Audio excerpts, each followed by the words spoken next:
A gente agradece primeiramente ao espaço da Rádio Cultura. E no meu caso foi assim, eu fazia só 10 quilômetros.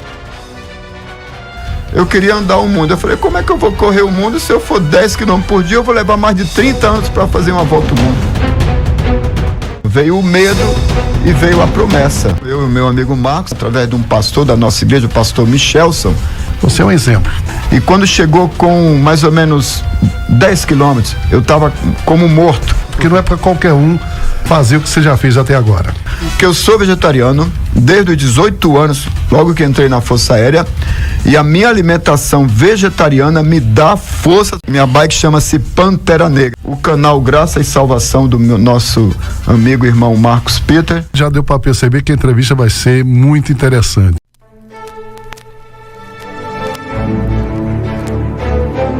Canal Graça e Salvação. Se você ainda não for inscrito em nosso canal, inscreva-se, ative as notificações.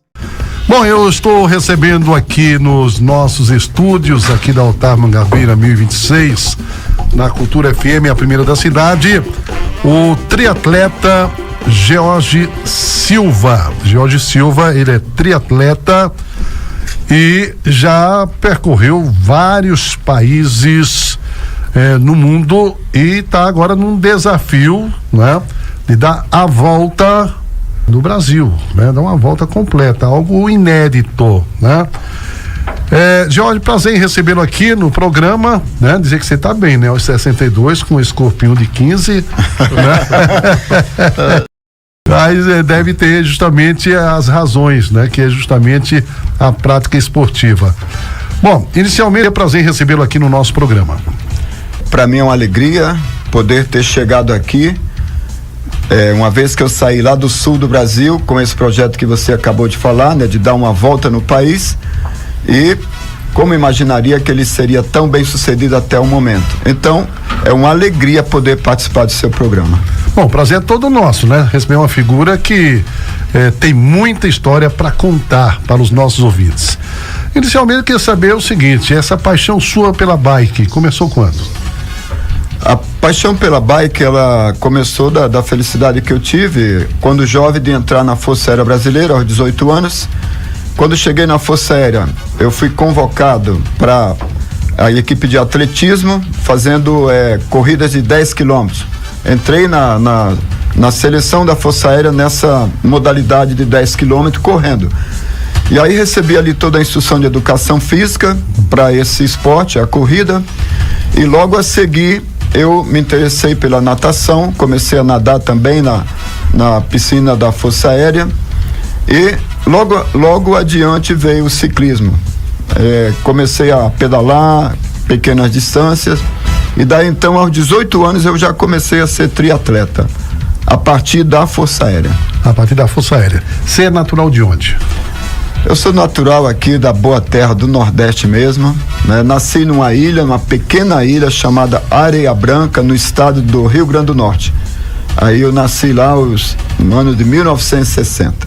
1960, tá caminhando aí para 63 anos já, né? 63 anos eu faço daqui a um mês e dias. Eu nasci dia 6 de setembro. Vou fazer... Tá bem perto, né? Vai fazer 63 anos. Eu fiz questão de perguntar a naturalidade porque o desafio que ele iniciou começou pelo sul. Então, a princípio, será que ele é do sul do país? Não. É nordestino, assim como eu. É lá do Rio Grande do Norte. Cabra retado. Né? Cabra retado, né? Usa peixeira, né? Alguns, quando eu chegar na Paraíba, falar que tem que tomar cuidado. Falar que lá tudo se resolve na peixeira. Então tem que tomar cuidado ao cruzar a Paraíba, né? Dá uma pacificada lá. Mas, Jorge, e quando você começou a viajar o mundo, por que essa coisa, quer dizer, o gosto você tomou quando estava na aeronáutica, né? Se tornou triatleta, né? E a partir de quando você começou a viajar pelo mundo, conhecendo vários países? Muito bem, então eu comecei aos 18 anos e até os 32 anos eu fazia competições representando a Força Aérea. E a minha especialidade era sempre correr 10 quilômetros. E aí, no ano de 1992, quando eu já estava com 32 anos, a Força Aérea me transferiu para a base aérea de Porto Velho, em Rondônia. E ali, eu sempre envolvido com esporte, fazendo natação, fazendo ciclismo e competindo em 10 quilômetros, eu tinha obrigação de manter minha forma e treinar sempre para poder fazer as provas pela Força Aérea. E foi marcada uma prova que eu deveria competir com o Exército, Marinha, com o pessoal de fora. E daí então eu fui treinar, aí onde começou tudo, que foi na minha vida eu considero um milagre, né? Que isso transformou a minha forma de, tanto de treinar para o esporte, como também de cuidar do meu corpo de forma geral. Porque no dia 22 de junho, eu lembro a data exata, 22 de junho de 1992, eu fui fazer um treinamento para essa prova de 10 quilômetros e esse treinamento cortava a Amazônia, uma trilha dentro da Amazônia lá. E lá dentro da trilha, nesse ano, eu ouvi a voz de Deus. E aí é algo misterioso, porque eu ouvi a voz de Deus e ao ouvir essa voz sozinho dentro da mata, ele me deu uma ordem. Foi uma ordem, eu entendi como tal, e daí nasceu esse desejo de percorrer o mundo. Porque a ordem que eu ouvi lá foi a seguinte: você, com esse teu talento de atleta, eu estou escolhendo você para percorrer o mundo, correndo como um atleta, e vai anunciar que Jesus Cristo, meu filho, em breve virá. Aí eu recebi a voz de Deus, eu não tinha nenhuma religião, e daí então eu só entendi que eu ia ser o missionário que eu deveria andar o mundo. Aí eu fazia apenas 10 quilômetros e eu comecei a treinar nos 3 esportes, nadando, correndo, nadando, e treinei 10 anos. Após 10 anos eu comecei a fazer viagens inicialmente pelo Brasil. Foram... Quer dizer, dos 32 aos 42 anos você se dedicou ao treinamento. Ao treinamento. E eu vou até aproveitar e citar ele para que as pessoas entendam que você... Quando tem um projeto, ele tem um passo a passo. Nenhum projeto humano ele é bem sucedido quando a pessoa se lança de cara no topo da montanha. Você tem que subir, às vezes, passo a passo, até chegar no topo e obter a vitória. Tem gente que, infelizmente, né, eu estou aqui apenas parafraseando um desafio, as pessoas já querem estar lá em cima. Quando que o natural, para você ter o gosto da vitória, é subir cada degrau, né, dos obstáculos que a vida lhe impõe. E no meu caso foi assim, eu fazia só 10 quilômetros. Eu queria andar o mundo. Eu falei, como é que eu vou correr o mundo se eu for 10 quilômetros por dia? Eu vou levar mais de 30 anos para fazer uma volta ao mundo. Aí eu planejei minha primeira viagem. Eu lembro que ela demorou só 6 dias, eu fiz 620 quilômetros. Depois eu falei, não, 620 quilômetros não é muita coisa, eu vou fazer uma segunda. Eu fiz a segunda, foi do Rio de Janeiro a Novo Hamburgo, no Rio Grande do Sul. Eu fiz em 14 dias 1.514 quilômetros. Depois eu passei a uma terceira viagem. Eu estava sediado no Rio novamente e fui do Rio correndo, pedalando até Porto Velho, em Rondônia. Fiz 3.700 quilômetros.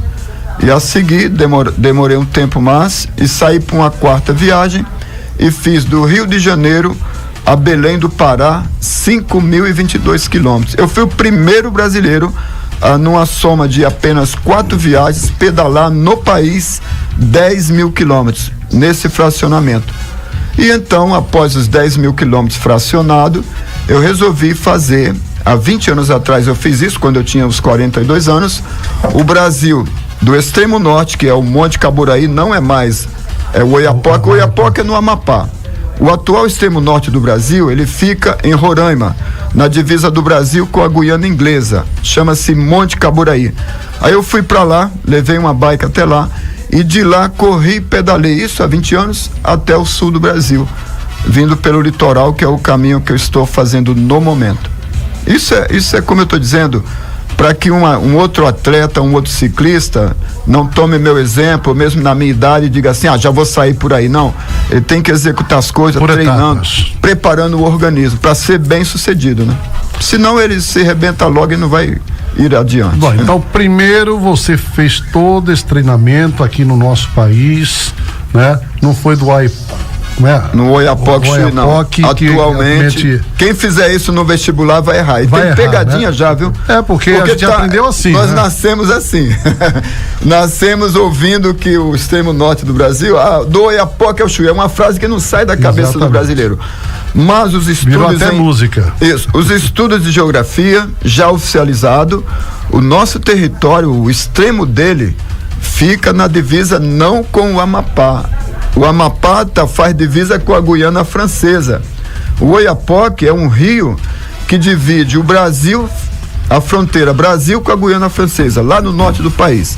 Só que em Roraima, o ponto mais setentrional, o ponto mais ao norte do país, faz divisa com a Guiana Inglesa e chama-se Monte Caburaía, que é para onde eu vou agora e de onde eu vim há 20 anos atrás. E então é até para quem está ouvindo que for fazer uma prova vai errar, tem que falar Monte Caburaí, Chuí e divulgar que é a realidade agora, né? Bom, e a primeira viagem para fora do país, quando aconteceu? Primeira viagem para fora do país. Então, como foi percebido, eu resolvi primeiro conquistar o Brasil. Até eu tenho um livro, eu tenho 15 livros publicados. Um deles chama-se Conquistando o Brasil, que foi isso que eu acabei de dizer. Eu fiz aqui no Brasil 6 viagens. 620 quilômetros, 1.514 quilômetros, 3.700 quilômetros, 5.022 quilômetros e 9.898 quilômetros, que foi do Oiapoque ao Chuí. Então, já tendo percorrido todo o Brasil, eu falei, não, eu já conheço o Brasil completo praticamente, nem me fazia conta que eu não tinha feito o oeste do Brasil, né?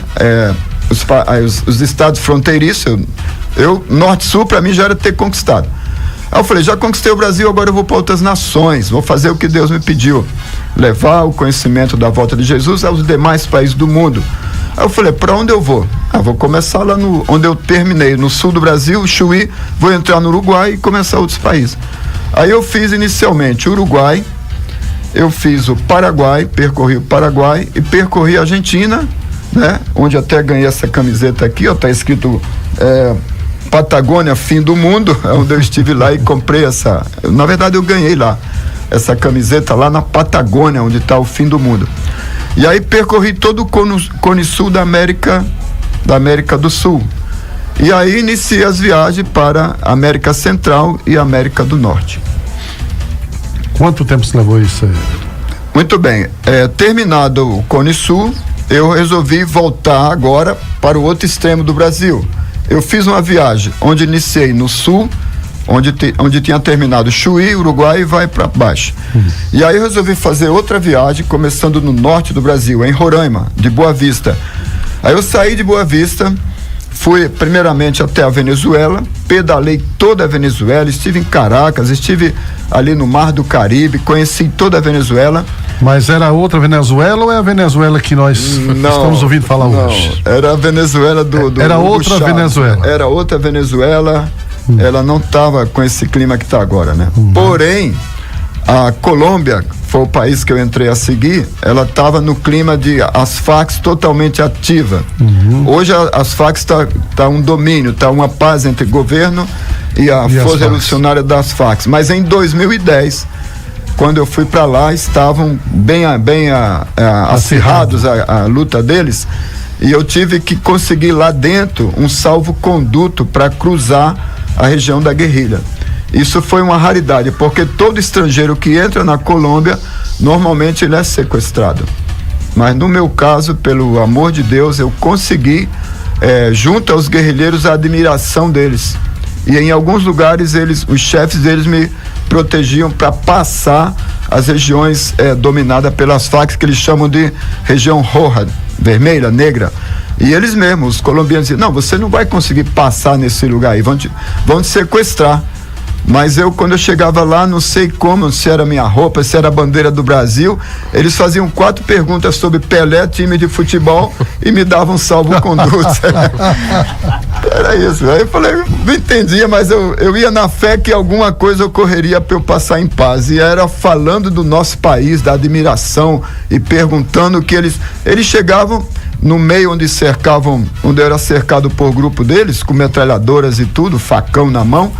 E o chefe chegava, me entrevistava ali, deixa que passe em paz. E eu fui passando, até que cheguei, atravessei então, como eu disse, Venezuela, Colômbia, desse jeito, e entrei no Panamá, né? Entrei no Panamá, tudo isso por só consegui pegar barco no norte da Colômbia, que não havia mais estradas, nem trilha, nada. E aí tive que pegar um barco do norte da Colômbia até Colón, a primeira cidade do Panamá, onde tinha um acesso para a rodovia transamericana. E aí eu percorri todo o Panamá.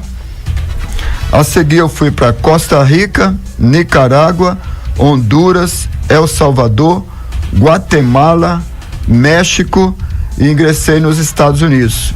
E lá nos Estados Unidos ainda tive a felicidade de visitar o Texas, Mississippi, Missouri, Alabama e Geórgia.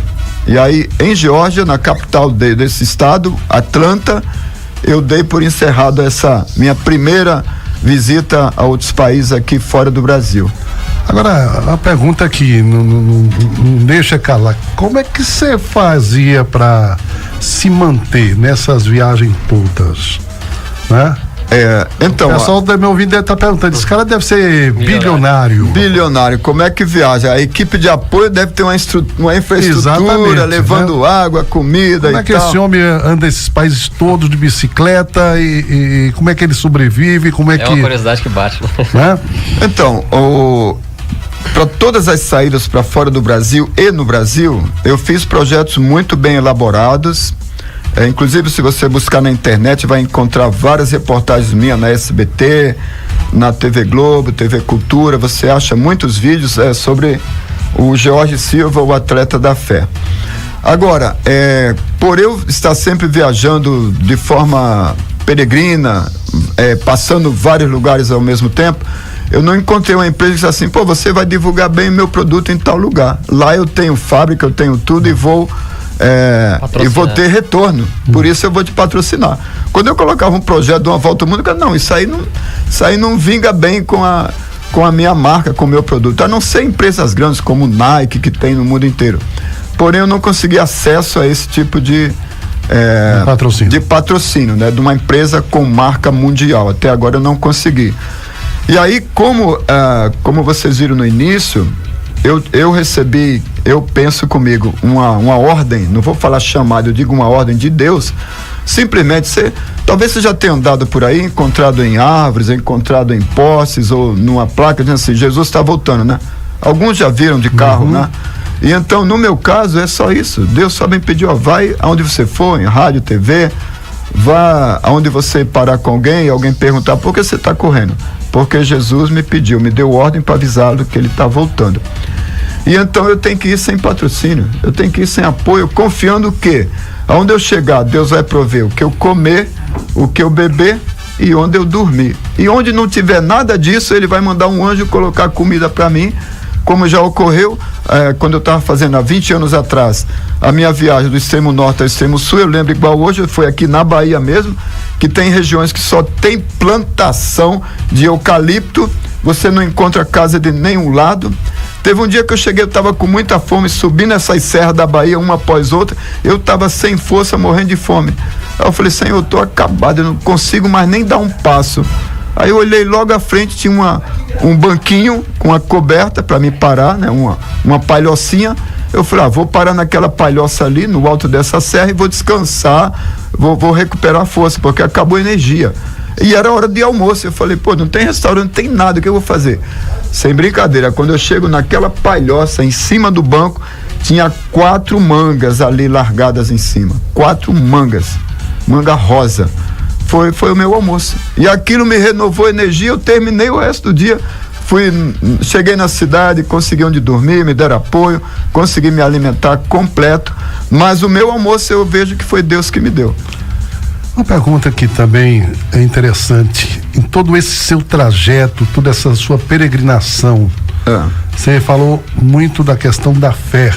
Correto. Em algum momento você teve medo? Olha, não poderia aqui usar outra palavra. Sim, a palavra correta é sim. Eu digo sim porque quem já ouviu os percursos que eu fiz, eu cruzei a Cordilheira dos Andes 3 vezes.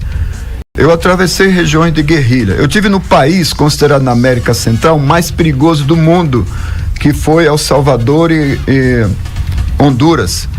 Eu vou dar um exemplo aqui, ó. Quando eu cheguei na entrada de Honduras, eu tava vendo lá a placa lá, né, a alfândega, né? A fronteira. E aí ali, as pessoas viram que eu tava com uma bicicleta bonita, toda equipada. A minha bicicleta, inclusive, na cor vermelha. E muito equipada, mochila de um lado, mochila do outro, mochila na frente, eu com capacete, parecendo um ser extraterrestre, de tão equipado que eu estava. Até ali eu tinha chegado, eu tinha atravessado a Colômbia, né, no meio das facas, passando muito susto, muito medo. Mas quando eu cheguei nesse país, falaram, ó, você vai entrar de Nicarágua para chegar em Honduras e El Salvador. Você vai entrar no país mais perigoso do mundo agora, esses dois. Se você não pegar todo esse equipamento e não vender ele, pegar uma bicicleta velha, roupa velha, saco velho, para atravessar essas duas fronteiras, você vai ser atacado e morto aqui. Não faça isso. Pega isso tudo que você tem, vende aí, ó, bota numa praça aí, anuncia que vão comprar, você pega o dinheiro que conseguir, compra uma bicicleta velha daqui, fica igual um morador local, mas desse jeito você não passa esses dois países. E você fez? Eu tive medo, depois que você perguntou se eu tive medo em algum momento. Eu vou dizer que nesse dia, quando me orientaram assim, me passaram um medo de que realmente não era possível cruzar os dois países. Aí eu fiquei na dúvida. Só que aí eu fui dormir, aquele dia eu estava num hotelzinho, no outro dia eu ia fazer esse procedimento e eu orei a Deus. Quando eu orei a Deus com muita fé nesse dia, aí eu ouvi uma voz, a mesma voz que eu ouvi na mata, né? Em 92, eu estava ouvindo em 2010, a mesma voz disse assim para mim, né? Isso foi em sonho, dormindo, ela disse assim para mim, olha, não venda nada do que você tem, você vai chegar nos Estados Unidos com tudo que está na tua mão, não venda nada. Eu obedeci, não vendi, no outro dia cruzei a fronteira, todo mundo de olho em mim, eu fui embora. Eu vou citar aqui a questão de ouvir essa voz e confiar. Quando eu cheguei na região de El Salvador, cruzei a Honduras sem problema. Cheguei em El Salvador. Em El Salvador disseram, aqui é a região de muita guerrilha, tem os maras. Você não vai passar El Salvador por causa dos maras, eles vão te pegar. É os bandidos que tatuam fazem uma tatuagem de uma lágrima no rosto quando mata alguém. De repente salta do mato um cara com um facão na minha direita, assim, uns 100 metros de mim. Quando ele salta da mata com o facão, ele risca o facão no asfalto, chega a sair fogo. E aí, imediatamente do outro lado, em frente a ele, salta outro e risca também. Fica os dois com o facão em pé pro alto. Aí faz uma barreira. E aí começa a saltar. Saltou aproximadamente 10 homens de cada lado da estrada com facão e fizeram um corredor e colocaram o facão pro alto e riscaram todo o chão, mostrando que se eu fosse passar ali eu seria trucidado e acabaria a minha vida ali. Então imagina, você está vendo a 100 metros na tua frente, como não ter medo? Homens que saem ameaçadoramente pulando de dentro da mata, riscando o facão, soltando fogo e fazem um corredor humano para você passar com o facão pro alto. E aí, você passou ou não? Aí é onde veio a questão, veio o medo e veio a promessa que eu ouvi de Deus dizer, não temas, vai em frente que você vai chegar com tudo que tem nos Estados Unidos, que era para onde eu ia. Aí eu imaginei, se o que eu tenho de mais valor é a minha vida, e Deus falou que eu vou passar com tudo que eu tenho, o que eu tenho de mais valor é a minha vida, ele vai preservar, eu vou atravessar no meio desses homens aí. Aí quando eu olhei para trás, tinha um outro que saltou atrás de mim para impedir de eu voltar. Aí não dava. Aí complicou, né? Aí complicou. Eu falei, não dá para voltar. E o corredor tá aí, eu entendi. Se correr o bicho pega, se ficar o bicho come. Pois é, eu entendi naquele instante que eu tava num beco sem saída. Para trás um me prendia, para frente eu ia ser retalhado, né? E roubado. Aí eu falei, bom, o que eu vou fazer? Só seja o que Deus quiser. Seja o que Deus quiser. Eu falei, vou encarar todo mundo, vou passar e fecho o olho, seja o que Deus quiser. E comecei a pedalar, não forte. Comecei a pedalar lento, eu estava uns 100 metros. Quando saltou o primeiro, eu estava uns 100 metros desse primeiro e tomei um susto e parei. E aí formou-se esse pelotão de morte ali para mim. Aí pensei, eu falei, não, eu não tenho saída, tem uma atrás e tem 10, mais de 20 na frente, eu vou em frente, sabendo que eu ia morrer. E fui. pedalando lento e olhando lá para frente. Quando eu estou a uns 15 metros, eu diria assim, desse grupo, salta um outro na frente de todos. Aí me emociona até hoje em contar a história, porque esse que saltou na frente de todos os outros, riscou o facão no chão, fez sair fogo, ficou na frente dos outros, levantou o facão dele pro alto e ficou lá. Eu entendi que ele era o chefe, né? Quando eu entendi ele ser o chefe, eu comecei a encarar ele. Comecei a pedalar lento, encarando ele, olhando bem nos olhos dele. Sem dizer uma palavra, eu fui olhando nos olhos dele. Quando eu tô pertíssimo dele, aí então ele dá um grito: não lhe haga nada, não lhe faça nada. Em espanhol: não lhe haga nada, não lhe haga nada. Então ele deu ordem para ninguém fazer nada comigo. Ele baixa o facão. Quando ele baixa o facão dele, todos obedecem, baixam também. Ficaram de arma para baixo. E eu passei dando buenas tardes. E ele: que te passe bem, te passe bem. E passei no meio daquele guerrilheiro lá.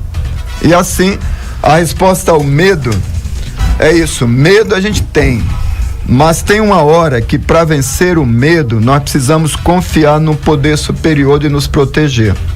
Se eu deixasse o medo me vencer, eu não faria mais nada em termos de pedalar na minha vida, eu pararia ali. Ou até mesmo nessa viagem aqui, eu que já passei perigo de morte, desde que saí do Chuí até chegar a essa rádio, eu passei perigo de morte várias vezes, quase fui atropelado várias vezes. Em alguns momentos a minha consciência diz: você é louco, te chamam de louco, é por isso, para, não segue adiante, interrompe o projeto, pega um carro, volta para casa. Aquela voz que quer nos fazer derrotados. Eu quero dizer aos ouvintes o seguinte: quando você tem um projeto e você coloca os receios de que ele vai dar certo, você começa a dizer: isso não é possível, eu não sou capaz, não estou preparado. Você nunca vai estar preparado para nada. É preciso fé, força, coragem, propósito, perseverança para vencer os obstáculos e tirar isso aí que você falou, o medo da frente.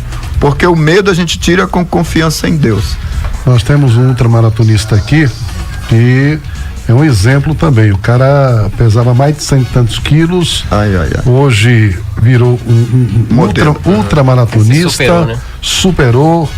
Completa agora em agosto 41 anos, parece, né?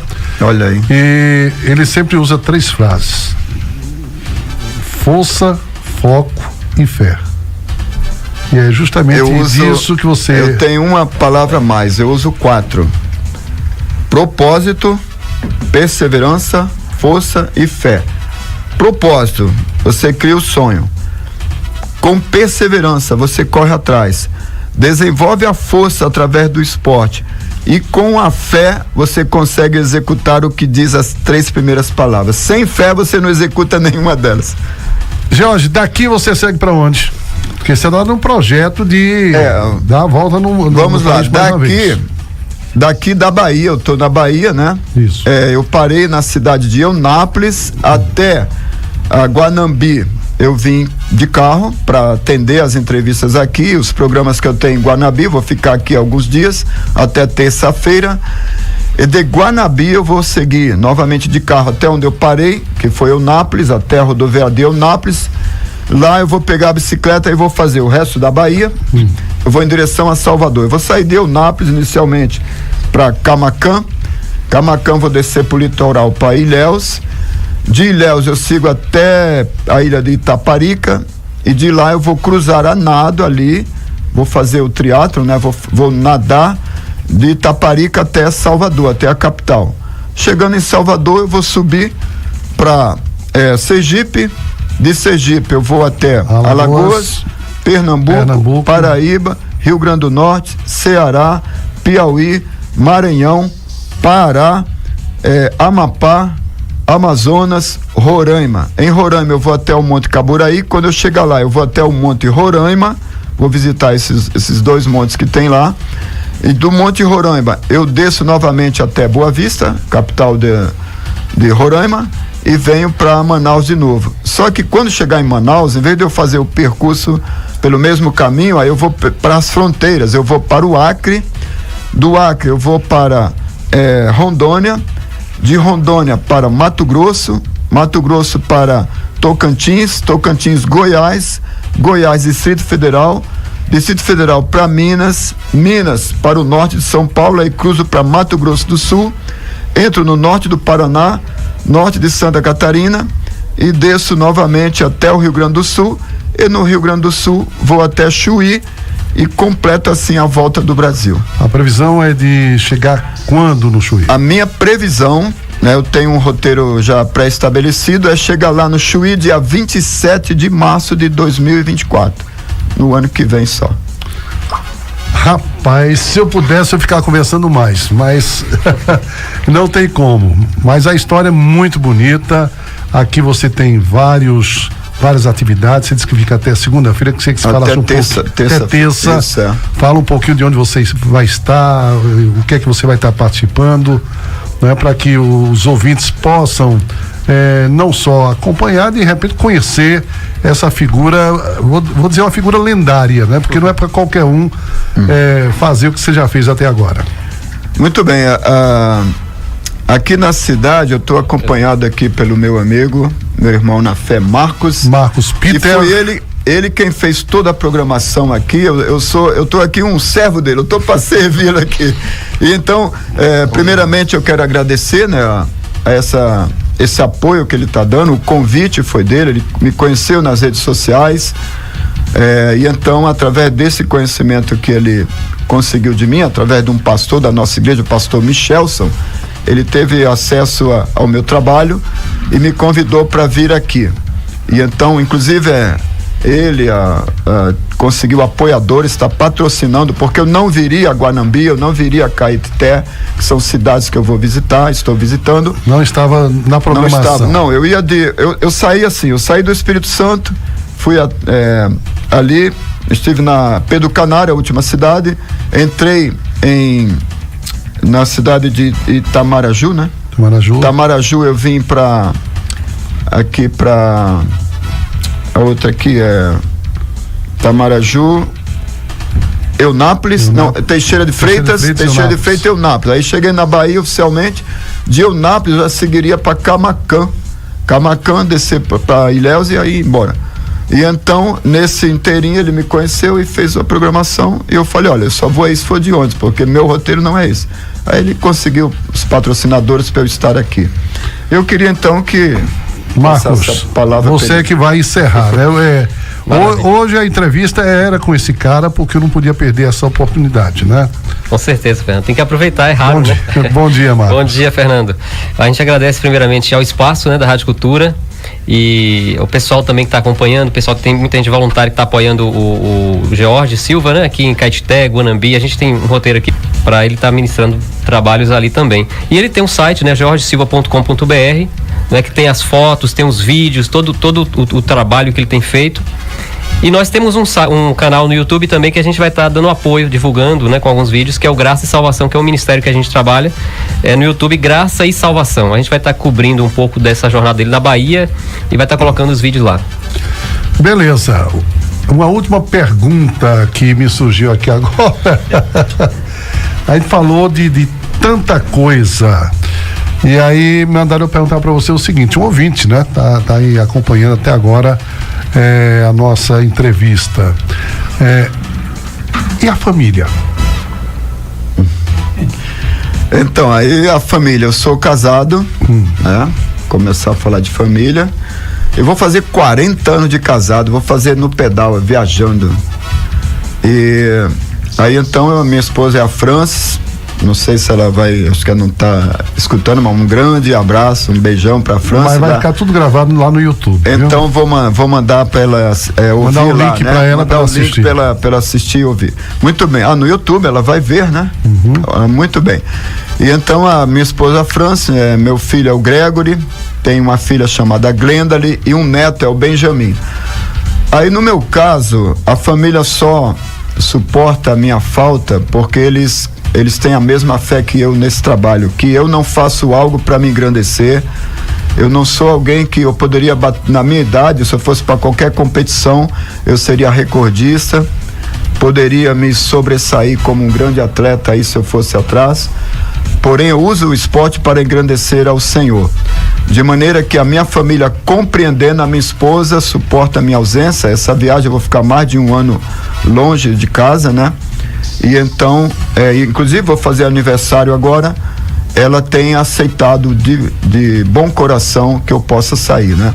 E aí, quando você tem um propósito, você tem um apoio da família, um propósito certo e que Deus também lhe chamou, você não teme porque sua família fica guardada. Minha esposa, meus filhos estão sob a guarda do Senhor, meu neto, todos aqueles que trabalham em prol desse ministério, o Senhor tem abençoado. Jorge Silva, foi um prazer imenso, né? Vai entrar para o meu currículo a honra de ter entrevistado você nesse programa. Muito bem. Muito obrigado por tudo, pelas palavras, pelo exemplo, né? Por tudo que você passou para os nossos ouvintes. Eu tenho certeza que se alguém tinha nesse momento algum temor, alguma dúvida, né? Às vezes precisando de uma palavra para poder tomar uma decisão, né? Com o teu exemplo eu tenho certeza que muita gente diz, espera aí, o que é que eu estou fazendo que eu não tomo uma decisão? O que é que eu estou fazendo, né? Que eu não vou à luta em busca daquilo que eu quero, né? Você é um exemplo. Obrigado por ter comparecido aqui ao nosso programa hoje. Muito bem, eu queria fechar aqui a minha fala comentando de uma frase que eu tenho no coração e estou espalhando ela pelos países há mais de 20 anos de pedal. E a frase é a seguinte: a estrada que conduz aos sonhos nunca é distante demais quando os seus sonhos estão nas mãos de Deus. Nas mãos de Deus você vence tudo e conquista não só os seus sonhos ali no seu meio, mas como eu, nas mãos de Deus você é capaz de conquistar o mundo. Deus me mandou conquistar o mundo para Ele em nome do esporte, anunciando a volta de Jesus. Poderia ser qualquer outro tema, qualquer outra coisa, mas como o Senhor está voltando, Ele está usando todos os meios, inclusive um simples atleta, para através dele mostrar a alguém que é real. O Senhor está voltando. Vamos, cada um de nós, dentro da sua fé, dentro daquilo que crê, tomar isso como um alerta. O Senhor Jesus está voltando. E eu queria deixar aos ouvintes um site, né? Eu tenho um site jorgesilva.com.br e tenho também o site atletasdafé.com.br. Nesse site ele tem todo o conhecimento sobre a minha volta ao mundo e as imagens e vídeos, e poderão acompanhar esse roteiro não só no Brasil. O que eu estou fazendo é algo impossível, humanamente falando, que eu não tenho um carro de apoio, nem uma motinha me acompanhando eu tenho. Eu ando pelas estradas só. Minha bike chama-se Pantera Negra, tá lá, estou fazendo uma revisão dela. Mas o que eu quero dizer é que por esse site as pessoas poderão conhecer mais, acompanhar e mandar notícias para mim. Ali tem acesso às minhas redes sociais e chegar a informação. E aqui na cidade, o canal Graça e Salvação do nosso amigo irmão Marcos Peter, também através dele terão informação e chegar até nós, dar um incentivo, uma palavra. Às vezes, eu cheguei num lugar onde eu tinha que fazer uma travessia de 15 quilômetros, e quando chegou com mais ou menos 10 quilômetros, eu estava como morto, não aguentava mais. Uma palavra que alguém passou de barco e disse: olha, você falta pouco para chegar, você vai conseguir. Aquela palavra de incentivo me redobrou minhas forças e eu consegui fazer uma travessia de 15 quilômetros nadando, detalhe, sem comer e sem beber, como náufrago. E aí consegui a vitória em nome do Senhor. Por isso eu repito, olha, a estrada que conduz aos sonhos nunca é distante demais quando os nossos sonhos estão nas mãos de Deus. Muito obrigado à Rádio FM 94.7, Rádio Cultura aqui de Guanabí, pelo espaço concedido ao Atleta da Fé. Tudo de bom a vocês. Obrigado. São 8h mais 48 minutos, 8h48. Me mandaram um convite para você almoçar ali. Você topa? te garanto que é um lugar de referência. Eu tô amando desse homem. Então, só um detalhe, eu tenho um inconveniente quando falo em alimentação. Eu me tornei vegetariano aos 18 anos e fiz o vegetarianismo todo o tempo. Todas as minhas viagens foi usando a proteína vegetal, porque falo que o atleta tem que comer muita carne, muito ovo, né, para poder ele ter energia, ter a creatina, ter os aminoácidos para movimentar a musculatura, senão ele perde energia. Isso é falso. Falsos estudos, gente puxando a venda de produtos industrializados. Porque eu sou vegetariano desde os 18 anos, logo que entrei na Força Aérea, e a minha alimentação vegetariana me dá forças para subir montanhas gigantes. Por exemplo, quando eu fui para os Estados Unidos, eu cruzei a Cordilheira dos Andes 3 vezes. A central, a ocidental, a central e a oriental, lá na Colômbia. E nunca me faltou força sendo vegetariano. E tenho certeza, já adianto, o carnívoro, devido ao trato do animal hoje, ao manejo do animal, está trazendo muita doença, principalmente os cânceres. Então eu deixo aqui, aproveito a oportunidade da sua audiência para dizer, reduzam, comam nada ou comam muito pouco alimentos de origem animal. Hoje a indústria alimentícia colocou muito veneno no trato desses animais. Uma galinha que crescia lá no seu estado natural 3 meses para se tornar um franguinho, em 1 mês ele já está pronto. Então algo está errado. Feito o convite do meu amigo Paulo, chefe do agradeço já. Olha aí. E lá é o seguinte, lá tem uma montanha da parte que você não come e tem outra montanha da parte que você come. Olha, viu o nome dele que quero agradecer? Paulo. Isso, Paulo. Então, Paulo, ele é chefe, inclusive, já qual o nome? Mediterrâneo. Então, salada. Paulo aí do Mediterrâneo, estarei então, eu e meu amigo Marcos, iremos almoçar assim com você, né? Eu super recomendo. Opa, valeu, muito obrigado. Valeu, forte abraço, Paulo, obrigado pela audiência, né? E também pelo convite. Eu vou pro intervalo e volto daqui a pouquinho, aguarde. Que Deus lhe abençoe hoje e sempre. Graça, paz e maranata. O Senhor logo vem. Graça e salvação, compartilhando a esperança da volta do Senhor Jesus. Até o próximo vídeo.